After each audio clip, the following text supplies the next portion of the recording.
الحمد لله رب العالمين الصلاة والسلام على سيد الأنبياء والمرسلين وعلى آله وأصحابه أجمعين أما بعد بحمد اللہ تعالیٰ کہ رب کائنات جل وعلا کے احسان اور کرم سے سبق آپ کا شروع ہوگا سورہ زمر شفا کی 12 نمبر آیت شفا سے آگے۔ اعوذ باللہ من الشیطان الرجیم بسم اللہ الرحمن الرحیم قل انی اخاف ان عصیت ربی عذاب یوم عظیم۔ قل یا رسول اللہ صلی اللہ تعالی علیہ وسلم فرما دیجئے انی اخاف بے شک میں خود ڈر رہا ہوں کہ ان عصیت ربی اگر میں بھی اپنے رب کی نافرمانی کروں گا تو ڈر کس سے رہا ہوں؟ عذاب یوم عظیم، اس عذاب سے جو بہت بڑے دن کا عذاب ہے۔ اس آیت مبارکہ میں ناممکن کو ناممکن پر محمول کیا گیا ہے، جس طرح لولا الہتان لفسدتا، اگر دو اللہ ہوتے زمین و آسمان میں، لولا الہتان اگر دو معبود ہوتے زمین و آسمان میں تو لفسدتا زمین و آسمان تباہ و برباد ہو چکے ہوتے۔ دو الہ نہیں ہیں، زمین و آسمان قائم ہے۔ جس طرح بھی کہیں فرماتا محبوب فرما دیجئے اگر میرے رب کا بیٹا ہوتا تو سب سے پہلے میں اس کی پرستش کرتا۔ گویا ناممکن کو ناممکن پر محمول کیا گیا ہے، اور یہ ایک احساس دلایا گیا ہے کہ تم کس باغ کی مولی ہو۔ یہ بالکل اسی طرح ہے جس طرح میرے اور آپ کے کریم آقا تاجدار بوجم شفیع معظم رحمت عالم صلی اللہ علیہ وسلم نے فتح مکہ کے بعد ایک چوری کا مقدمہ جو فاطمہ بنت الاسود کا پیش ہوا تھا، میرے کریم آقا نے اپنے خاندان کی ایک ایسی معزز ترین شخصیت کا نام لیا تھا کہ جن کی عزت و عصمت اور عفت کی گواہی خود خالق کائنات دیتا ہے۔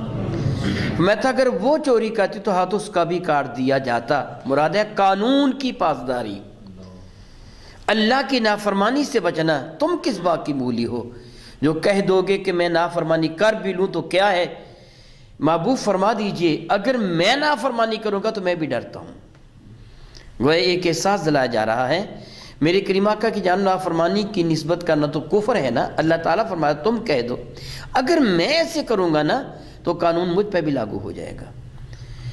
کل فرما دیجئے صلی اللہ تعالی وسلم انی اخاف، میں ڈرتا ہوں کہ ان عصیت ربی اگر میں اپنے رب کی نافرمانی کروں گا، یہ غیر ممکن ہے، میں نافرمانی کروں گا تو عذاب یوم عظیم، اس دن کے عذاب سے جو بہت بڑا عذاب ہے۔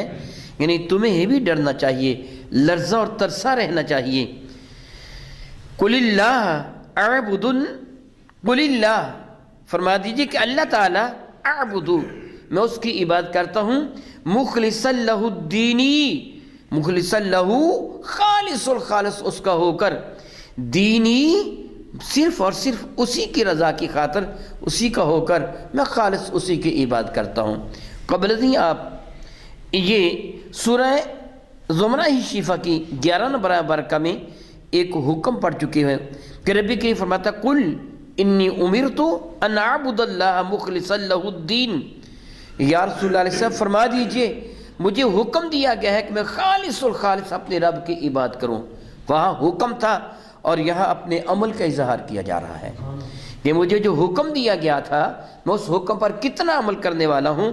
سبحان اللہ تعالی و بحمدہ، یہ دعویٰ میرے کریم آقا از خود نہیں کر رہے، رب فرما رہا ہے کہ محبوب تم یہ دعویٰ کر دو سبحان اللہ، اس سے بڑھ کر قبولیت کی دلیل اور کیا ہو سکتی ہے کہ میرے نبی کے اخلاص کی گواہی خالق کائنات دے رہا ہے۔ پہلے خود فرمایا کہ کہہ دو کہ مجھے حکم ہے میں خالص اپنے رب کی عبادت کروں، اور اب فرمایا تم کہہ دو میں خالص اپنے رب ہی کی عبادت کرتا ہوں۔ اور رب جو عبادت کا حکم دے رہا ہے وہ میرے نبی کے اخلاص کی گواہی دے رہا ہے۔ وہ فرما رہا ہے کہ تم کہہ دو میں ایسے کرنے والا ہوں۔ سبحان اللہ تعالی و بحمدہ فاعبدوا ما شئتم من دونہ، فاعبدوا پس تم عبادت کرو، ما شئتم جس کی تم چاہو، من دونہ ہی رب کائنات کے مقابلہ میں، معاذ اللہ تعالیٰ سماذ اللہ تعالیٰ، یہ انتہا درجے کی ناراضگی ہوتی ہے جب کوئی ذات کسی شخص سے یا کسی قوم سے از حد درجہ ناراض ہو جائے تو پھر انتہائی غصے میں آ کے کہتا ہے پھر جاؤ جہنم میں جو تمہارا جی چاہتا ہے کرتے رہو، میں تو تمہیں سمجھا کے گویا تھک گیا ہوں مگر تم مانتے ہی نہیں ہو۔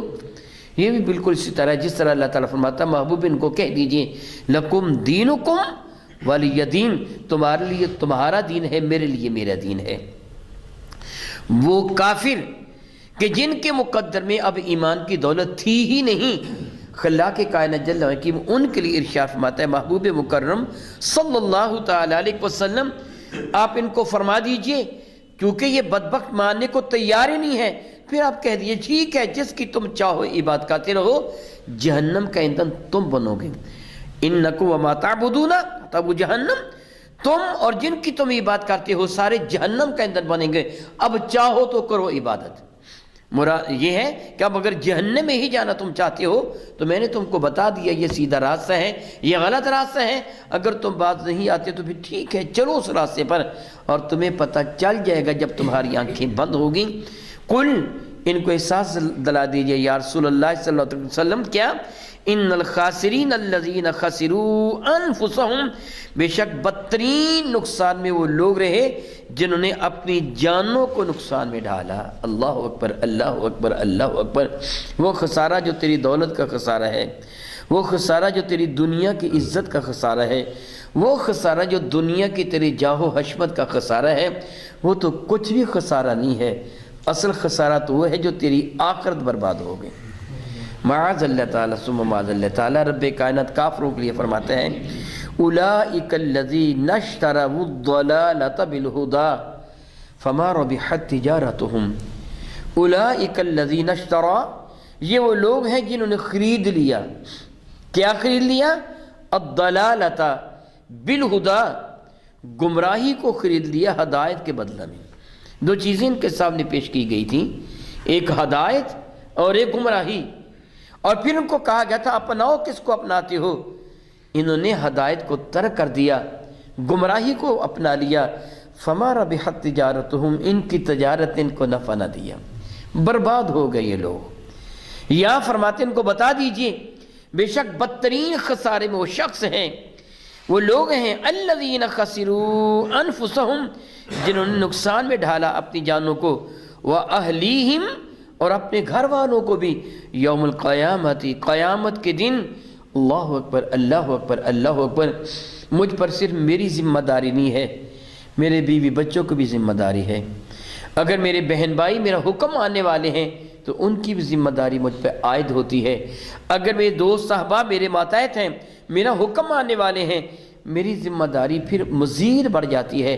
رب ذوالجلال قرآن کریم فرقان حمید میں فرماتے ہیں کنتم خیر امت اخرجت للناس تأمرون بالمعروف وتنہون عن المنکر، کنتم خیر امت، اے میرے محبوب کے غلاموں، اے امت مصطفیٰ کریم علیہ التحیۃ والسلام، کنتم خیر امت، تم ایک بہترین امت ہو، اخرجت للناس، تمہیں اس لیے لوگوں کے لیے پیدا کیا گیا کہ تأمرون بالمعروف وتنہون عن المنکر، تم میں ہر شخص کا فرض منصبی ہے کہ وہ لوگوں کو نیکی کا حکم دے، برائی سے منع کریں، جہاں تک اس کا اختیار ہے اس سے سوال کیا جائے گا، کیونکہ کافروں نے اپنے آپ کو بھی برباد کیا، اپنے گھر والوں کو بھی برباد کیا۔ میں اللہ تعالیٰ جل وعلا کا شکر ادا کرتا ہوں کہ پروردگار عالم تو نے ہم کو ایمان والوں کے گھر میں پیدا کیا، ہم ایمان والے بن گئے، کافروں کے گھروں میں پیدا ہونے والے کافر ہیں۔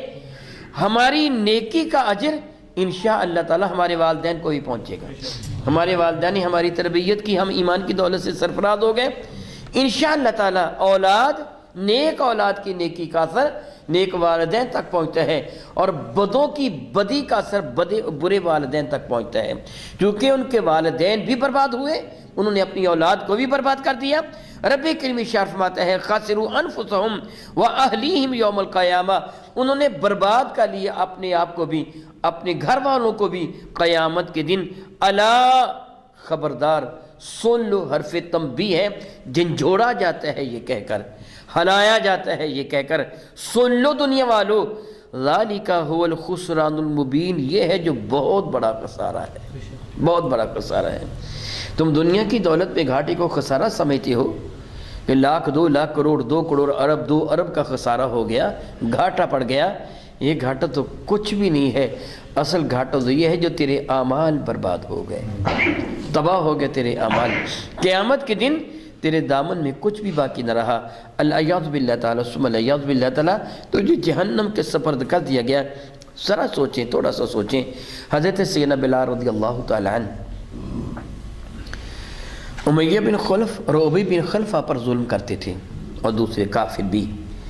کتنی دیر ظلم کیا ہوگا؟ میرے اور آپ کے کریم آقا اعلان نبوت فرمانے کے بعد 13 سال تک مکہ مکرمہ میں تشریف فرما رہے ہیں۔ 40 سال کی عمر میں اعلان نبوت فرمایا، 13 سال مکہ مکرمہ کے اندر تشریف فرما رہے، گویا 53 برس کے بعد میرے کریم آقا نے ہجرت مدینہ طیبہ فرمائی ہے۔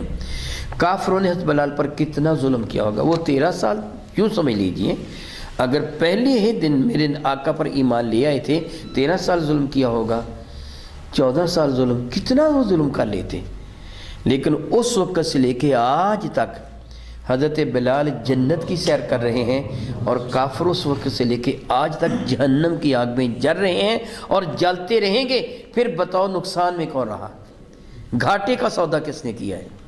برباد انہوں نے اپنے آپ کو کر لیا جو ہمیشہ ہمیشہ کے لیے جہنمی بن گئے۔ الا ذالک هو الخسران المبین، سنو یہی وہ گھاٹا ہے جو علانیہ کھلم کھلا گھاٹا ہے۔ معاذ اللہ تعالیٰ سماذ اللہ تعالیٰ، وہ گھاٹا کیا ہے؟ ان کو کیا ملے گا وہاں؟ ان کی حالت کیا ہوگی؟ العیاذ باللہ تعالیٰ ثم العیاذ باللہ تعالیٰ، خالق کائنات ایک احساس دلاتا ہے، لہم، ان کے لیے ہوگا، من فوقہم ظلل من النار، ان کے اوپر بھی ہوگا تو آگ کا سایہ۔ استغفر اللہ ربی من کل ذنب و اتوب الیہ، اللہ تعالیٰ معاف فرمائے، اللہ تعالیٰ معاف فرمائے، اللہ تعالیٰ معاف فرمائے۔ ان کو سایہ بھی ملے گا تو کس چیز کا؟ آگ کا۔ آگ کا سایہ تو نہیں ہوا کرتا، آگ تو جلا کے رکھ دیتی ہے، ان کا سایہ آگ کا، اور ان کا فرماتا ہے وَتَحْتِهِمْ ظُلَلٌ، ان کے نیچے بھی جو سایہ ہوگا وہ بھی آگ کا۔ اللہ باللہ، اوپر بھی آگ ہے، نیچے بھی آگ ہے، دائیں بھی آگ ہے، بائیں بھی آگ ہے، ہمیشہ آگ ہی آگ۔ غور کیجئے، ایک شخص کو آپ یہ کہیں 2 صورتوں میں سے ایک صورت تجھے اپنانا ہوگی۔ پہلی صورت یہ ہے کہ تو 10 منٹ کے لیے دھوپ میں کھڑا ہو جا، 10 منٹ کے لیے دھوپ میں کھڑا ہو جا، اور اس کے بعد تجھے 100 سال کے لیے یہ ایک ایسا مکان، ایک ایسا بنگلہ جس میں دنیا جہان کی ساری آسائشیں موجود ہیں، نوکر چاکر، سارے پھل فروٹ وغیرہ، وہ تمام تر آسائشیں جن کا تو تصور کر سکتا ہے، ایک 100 سال کے لیے یہ محل تیرے سپرد کر دیا جائے گا۔ تو 10 منٹ کے لیے دھوپ میں کھڑا ہو جا، اور دوسرے کو کہا جائے تو 10 منٹ کے لیے درخت کے سائے تلے کھڑے ہو جا، اس کے بعد تجھے اٹھا کر تنور میں پھینک دیا جائے گا، اور 15 منٹ تک تجھے تنور میں رکھا جائے گا، خواہ تو مر جائے۔ ان میں دانا کون ہوگا؟ دھوپ میں کھڑا ہونے والا، اس سے اچھا سودا کیا ہے۔ 10 منٹ دھوپ میں کھڑا ہو کر 100 سال کے لیے اس محل کا مالک بن گیا۔ یہ 10 منٹ سائے میں کھڑا رہا، پھر 15-20 منٹ آگ میں جلا۔ یہ تو بہت تھوڑی آگ ہے، جہنم کی آگ تو کبھی ختم ہوگی ہی نہیں، 100 سال تو ختم ہو جائے گا، جنت کی نعمتیں تو کبھی ختم ہوں گی ہی نہیں۔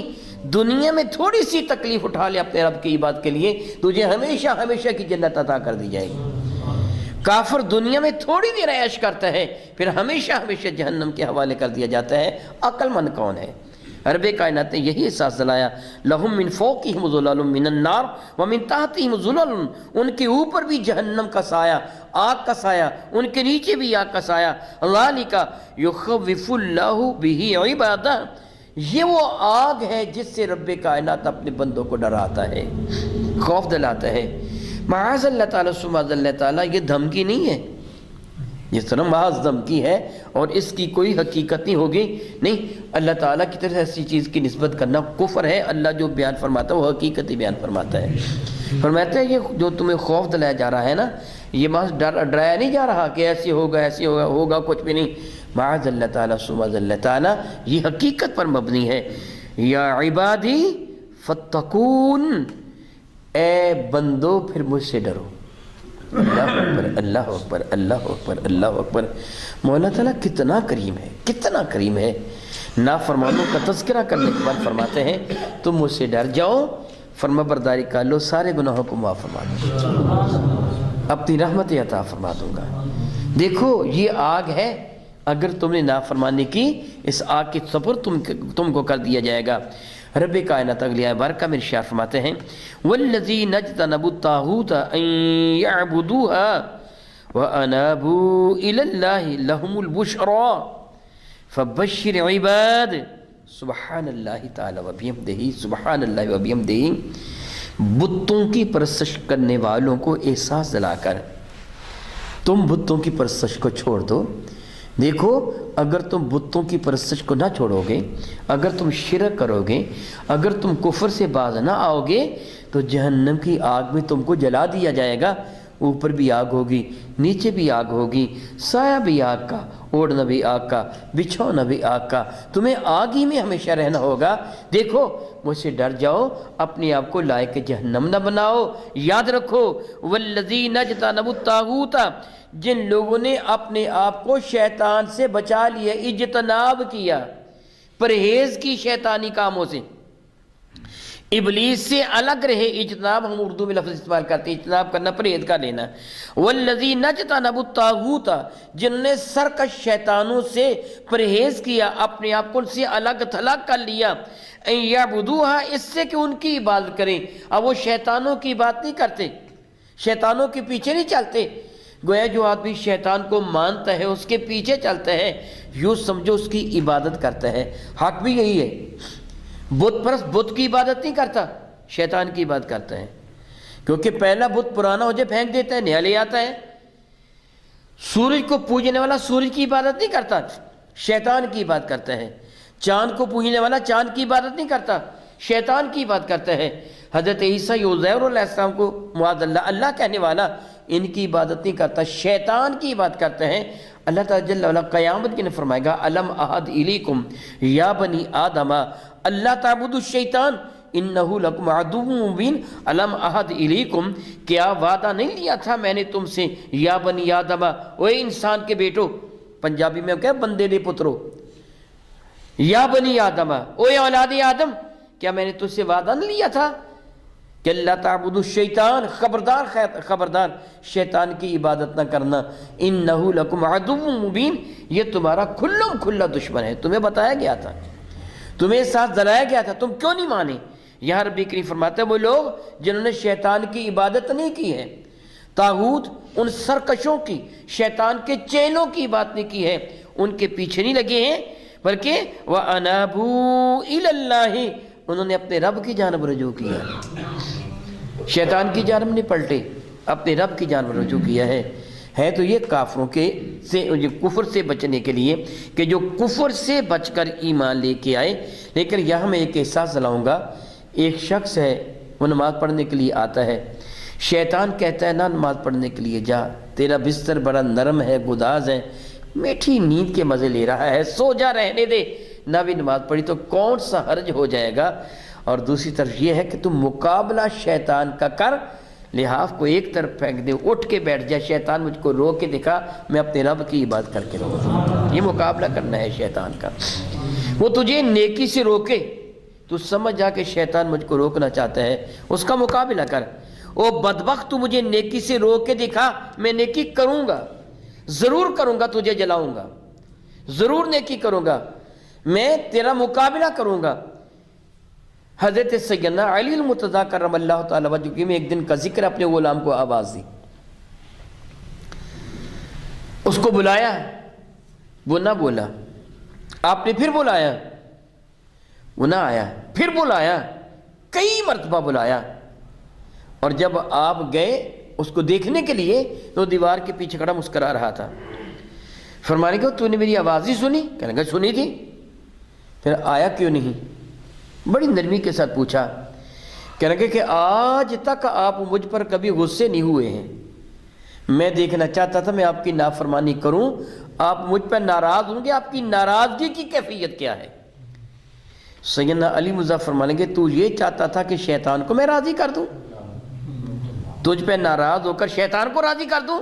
میں شیطان کو ذلیل کرتا ہوں، جا میں نے تجھ کو معاف کر دیا، میں نے تجھے معاف کر دیا۔ وہ شخص حیران ہو گیا کہ میں نے تو قصور کیا، نافرمانی کی، مجھے معاف کر دیا۔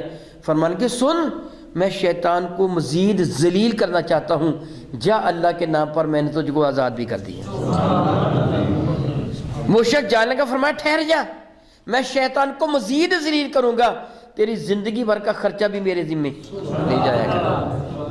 ہم شیطان کو ذلیل کرنے والے ہیں، اس کو راضی کرنے والے نہیں ہیں۔ مزے کی بات یہی ہوتی ہے۔